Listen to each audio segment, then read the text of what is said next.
से अच्छी है मेरी खामोशी, ना जाने कितने सवालों की आबरू रखी।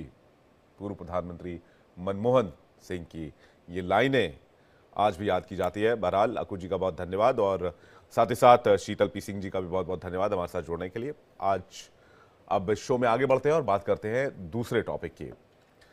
कजाकिस्तान प्लेन क्रैश की तस्वीर हाल ही में सामने आई थी, जिसकी तस्वीरें आपने देखी होंगी। अब इस प्लेन क्रैश को लेकर कई तरह के दावे किए जा रहे हैं। दरअसल कजाकिस्तान में बुधवार को अजरबैजान का एक यात्री विमान क्रैश हो गया था। यात्री विमान हादसे में 38 यात्री मारे गए थे, जबकि कई गंभीर रूप से घायल हुए थे। आग की लपटों से घिरे विमान का वीडियो सोशल मीडिया पर वायरल हुआ तो हर कोई हैरान रह गया। बताया गया कि पक्षियों का झुंड प्लेन से टकराया, जिसके बाद ऑक्सीजन टैंक में धमाका हो गया। लेकिन अब इस मामले में नया मोड़ आया है। दावा किया जा रहा है कि रूस ने विमान पर मिसाइल से हमला किया था। अजरबैजान सरकार के सूत्रों ने इस तरह के आरोप लगाए हैं। सोशल मीडिया पर भी इस तरह के दावे किए जा रहे हैं। जिस वक्त प्लेन क्रैश हुआ उस वक्त चेचेनिया के ऊपर ड्रोन गतिविधि देखी गई थी। यात्री विमान अजरबैजान से रूस की चेचेनिया की ओर जा रहा था। हालांकि रूस ने प्लेन क्रैश को लेकर लगाई जा रही अटकलों को खारिज कर दिया है। क्रेमलिन के प्रवक्ता दिमित्री पेस्कोव ने कहा है कि जब तक जांच पूरी नहीं हो जाती तब तक अटकलों से दूर रहना चाहिए। ना तो हम ऐसा करते हैं और ना ही किसी और को ऐसा करना चाहिए। लेकिन मीडिया रिपोर्ट्स के बाद इस मुद्दे पर बहस छिड़ गई है। दावा किया गया है कि प्लेन के कुछ हिस्से में गोलियों के छर्रे जैसे निशान मिले हैं। सवाल यह है कि क्या रूस के एयर डिफेंस सिस्टम ने यात्री विमान को ड्रोन समझकर उस पर हमला किया? क्या उस वक्त रूसी डिफेंस सिस्टम ग्रोजनी में यूक्रेनी ड्रोन को इंटरसेप्ट कर रहे थे? क्या सच क्या है, अब तो जांच के बाद ही साफ हो पाएगा। लेकिन इस तरह के एलिगेशन ने एक डिबेट की शुरुआत जरूर कर दी है। इस वक्त हमारे साथ मेजर जनरल रिटायर्ड ए के सिवाच रक्षा विशेषज्ञ, मेजर जनरल रिटायर्ड संजय मिश्र रक्षा विशेषज्ञ और रविंद्र सचदेव विदेश मामलों की जानकार हमारे साथ जुड़ रहे हैं। आप तीनों मेहमानों का बहुत बहुत स्वागत है आज की डिबेट में। रविंद्र सर, सबसे पहला सवाल आपसे ही होगा, क्या इस बात की 1% भी चांसेस हो सकते हैं कि इस विमान को रूस ने निशाना बनाया हो या फिर गलती से ये रूसी एयर डिफेंस की चपेट में आ गया हो? Thank you so much, a pleasure आपके साथ एंड जनरल सिवाच जनरल मिस्ट्रम के साथ। आई थिंक डेफिनेटली यस, 1% से ज्यादा चांस हो सकता है, जानबूझ के नहीं, मिस्टेक से। देखिए, ये जो इलाका है पूरा सेंट्रल एशिया का, Azerbaijan, Kazakhstan, Kyrgyzstan, Tajikistan, Uzbekistan and all, ये रशिया का एक तरह का बैकयार्ड है। अब हम उसमें अलग आ सकते हैं कि यहाँ पर भी बड़ी पावर गेम्स चल रही हैं आर्मेनिया इत्यादि को लेकर के। जी। यहाँ रशिया अपना इन्फ्लुएंस कायम रखना चाहता है, चाइना अपना इन्फ्लुएंस बढ़ा रहा है, वहाँ टर्की अपना इन्फ्लुएंस बढ़ा रहा है। तो यहाँ बड़ी सेंसिटिव माहौल है। But at the same time I think कोई भी देश की एयर डिफेंस सिस्टम जानबूझ के किसी दूसरे देश की सिविलियन एयरक्राफ्ट को नहीं गिराएगी।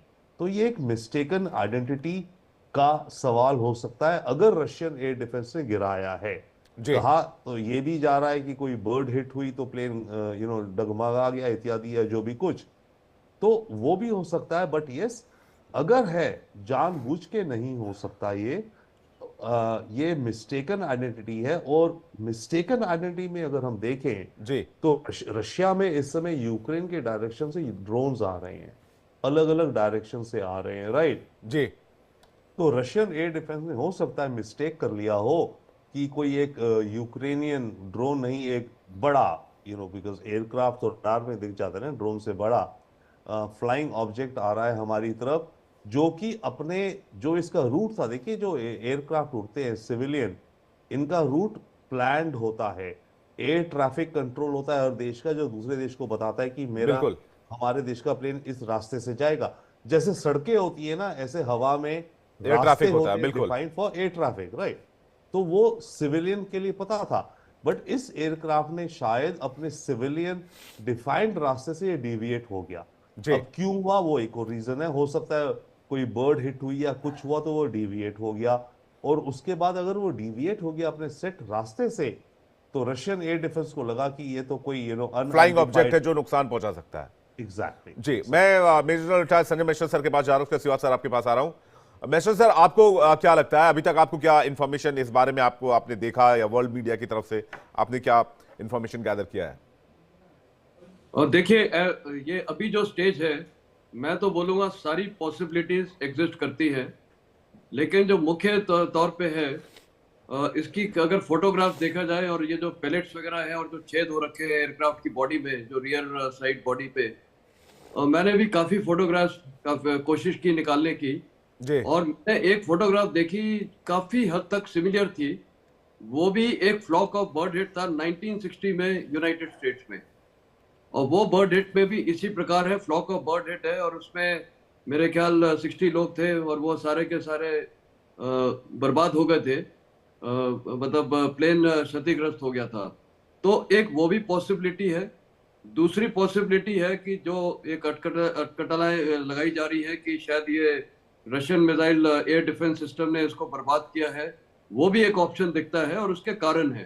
जी दोनों में कारण है, लेकिन पहले वाले जो ये कारण है मिसाइल एयर डिफेंस सिस्टम का, इसका कारण ये दिखता है कि पहली बार जो टेक ऑफ है वो बाकू से ग्रोजनी जा रहा था। ग्रोजनी के पास जो रिपोर्ट्स हैं कि यूक्रेन के काफी यूएवीज वगैरह उड़े थे, तो वहां इनका रूस का एयर डिफेंस सिस्टम काफी एक्टिव था, surface to air defence system. हो सकता है कि मिस्टेकन टारगेट आइडेंटिटी में, और जी दूसरा सवाल ये होता है उससे पहले कि ये प्लेन को वहां पर शायद परमिशन भी नहीं थी लैंड करने की, तो एक वो भी मसला है कि यहाँ परमिशन क्यों नहीं थी। जी उसका जवाब ये है, परमिशन इसलिए नहीं थी कि वो हेवली इन्फेस्टेड एरिया था यूक्रेनियन ड्रोन के जरिए, तो जी एयरक्राफ्ट को बोला गया था कि डाइवर्ट करिए। अब डाइवर्ट होने की अगर वो देखी जाए तो उसको वापस यहीं पर आना चाहिए था, अपने ही एयरबेस पे जो बाकू पे टेक ऑफ किया है।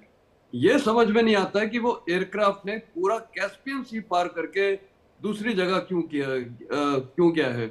आमूम तौर पे जब कोई टेक्निकल फॉल्ट होता है तो एयरक्राफ्ट नियरेस्ट एयरफील्ड में लैंड होता है, लेकिन यहाँ तो पूरा कैस्पियन सी को ये पार करके गया, तो वो भी एक सवाल उठता है वो वहां क्यों गया है। और रशियन अथॉरिटीज ये बोल रहे हैं कि कैस्पियन सी को जब पार कर रहा था और जब लैंड करने की वहां सोच रहा था कोई एयरफील्ड में, तब ये बर्ड हिट हुआ है। तो ये भी एक बड़ी अचंभे की बात है कि वो उस पूरे इलाके में वो बर्ड्स थी कि नहीं थी, क्योंकि वो कोई फोटोग्राफ्स में नहीं दिख रहा है बर्ड हिट है। तो ये काफी चीजें हैं, देखिए, जो इसकी इंक्वायरी होगी। और जहां तक इंक्वायरी का भी सवाल है, इन्वेस्टिगेशन है, देखिए तीन देश तो इसमें डायरेक्टली कनेक्टेड है। एक है अजरबैजान, एक है कजाकिस्तान, और एक है रूस, क्योंकि रूस के ऊपर भी शक उठ रहा है। और जी चौथा देश है इनडायरेक्टली वो यूक्रेन, क्योंकि यूक्रेन के ऊपर भी सवाल उठ रहे हैं कि शायद इन्होंने भी मार गिराया गया होगा या इन्हीं का ड्रोन से ये क्रैश हुआ है। तो ये चार देश के बीच में जब ये इंक्वायरी होगी तो कितना सच निकलेगा, कितनी इन्वेस्टिगेशन को कवर अप किया जाएगा, वो जो बच गए पैसेंजर्स उनका क्या रोल होगा। इन्वेस्टिगेशन ज्यादातर कजाकिस्तान में होगा, क्योंकि एंड स्टेट जो एयरक्राफ्ट है वो वहां पर पड़ा हुआ है, जी तो सारी जो भी चीजें हैं वो वहां पर पता चलेंगी। और वो रशिया का उसके ऊपर काफी इन्फ्लुएंस रहेगा कजाकिस्तान के ऊपर। तो बिल्कुल हो सकता है जो एक सच्चाई भी आई नहीं, और एक इसको कवर अप करके और कुछ ना कुछ एक बता दिया लेकिन सर जाएगा इसका टेक्निकल फॉल्ट, जी पायलट एरर। तो पता नहीं अभी ये क्या होगा, लेकिन ऑप्शंस दो तो क्लियर दिखते हैं, एक बर्ड हिट वाला और जी दूसरा फ्लॉक ऑफ बर्ड हिट, और दूसरा मेरे को लगता है ये मिसाइल हिट हुआ है। अब ये रशिया की अगर ये मिसाइल हिट का मैटर होता है तो इसका इंपैक्ट क्या होगा, इस सवाल में एक सिवात सर से लेना चाहूंगा। सिवात सर, इसका इंपैक्ट क्या होगा अगर रशिया की भूमिका या फिर यूक्रेन की भूमिका साबित हो जाती है तो? हाँ, देखो सच्चाई यह है विवेक, एक वार जोन चला हुआ है, इसमें कोई शक नहीं है। बिल्कुल ऐसे सिचुएशन में ये तो सच्चाई है कि इसको जानबूझ के तो किसी ने नहीं किया, क्योंकि ये एक सिविल एयरक्राफ्ट था और एक कमर्शियल जो स्पेस कॉरिडोर है उसके तहत ही जा रहा था, जी मगर उसके बाद इसने डाइवर्ट किया है। और क्यों किया है, और फिर ये कैस्पियन सी को कवर करके ईस्टर्न साइड ऑफ कैस्पियन सी में ये लैंड करने की कोशिश करता है, और जब लैंड करता है तो जी उस समय इसमें देखे गए हैं कि देयर आर पैलेट्स के मार्क्स हैं।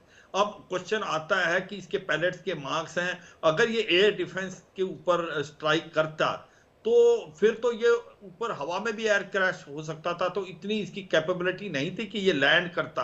तो इसका मतलब कहीं ना कहीं ये संभावना भी बनती है कि जब ये अपने रूट से जा रहा था और हाँ, उस समय इसको शायद परमिशन नहीं दी गई, हो सकता है कि स्ट्रे बुलेट्स जो हैं एयर डिफेंस की रशियन की वो लगी हैं, और फिर इसने परमिशन मांगी है कैस्पियन की सी से जो ईस्टर्न साइड में, और जब वो लैंड कर रहा है तो तब उसके अंदर जब क्रैश होगा उसके बाद ये भी देखा गया कि इसके अंदर पैलेट मार्क्स हैं। दूसरा जो बार्ड हिट का भी है, और तीसरा जो है कि भाई ये जानबूझ के तो नहीं किया रशिया ने या यूक्रेन ने। तो ये सारी पॉसिबिलिटी इन्वेस्टिगेशन से पता चलेगा, मगर दो तीन चीजें जो रूल आउट कर सकते हो कि ये किसी ने जानबूझ के नहीं किया है, ये जी। मिस्टेकन आइडेंटिटी है।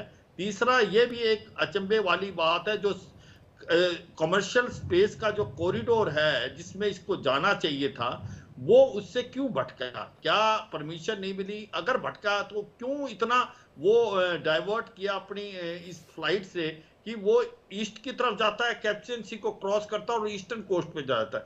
तो काफी चीजें हैं जो क्वेश्चन मार्क हैं। तो इसकी जब इन्वेस्टिगेशन होगी तभी पता चलेगा कि असली रीजन क्या है। मगर ये सच्चाई है जी। कि दो तीन चीजें हो सकती हैं। एक तो ये गलती से एयर डिफेंस सिस्टम ने इसको सोचा है कि ये दुश्मन का ड्रोन है, उसको हिट कर सकते हैं।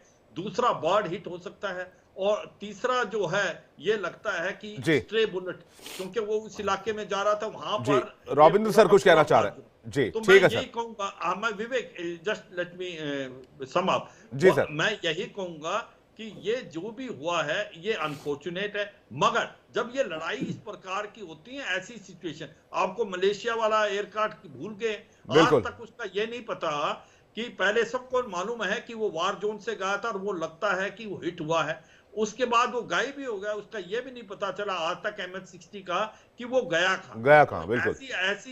ऐसी जो कई चीजें हैं जो मिस्ट्री रह गई। तो मगर इसके अंदर ये है कि इसमें इन्वेस्टिगेशन इतनी मुश्किलात नहीं होंगी, क्योंकि जी। इसके अंदर कुछ एक ऐसे पैरामीटर्स हैं जी। जो कि बाईपास किए हैं या उनको उन्होंने एक प्रकार नजरअंदाज किया। नेग्लेक्ट क्यों किया है, किया? बिल्कुल। मगर दो जी। बातें और हैं इसके अंदर, जो आपके पायलट थे वो they are unfortunately not there, मगर पायलट तो नहीं है, मगर जो इनके पैसेंजर हैं वो बच गए हैं। जो पैसेंजर वहां बचे हैं उनसे भी बातचीत होगी कि उनको भी क्या बताएगा। ब्लैक बॉक्स भी मिला है और जो रिकॉर्डर है इनका वो भी मिल गया है। बिल्कुल, ब्लैक मुझे बॉक्स लगता है में जब उसको सम अप करेगा ये जी। मिस्ट्री नहीं रहेगी। इस इन्वेस्टिगेशन से काफी हद तक क्लैरिटी आएगी जी। What are the main reason कि ये एयर क्रैश क्यों हुआ। ठीक है सर, मेरे पास समय बहुत लिमिटेड था। आप सभी मेहमानों का बहुत बहुत शुक्रिया हमारे साथ जुड़ने के लिए और अपना कीमती वक्त हमें देने के लिए। बहुत बहुत धन्यवाद इस डिबेट में शामिल होने के लिए।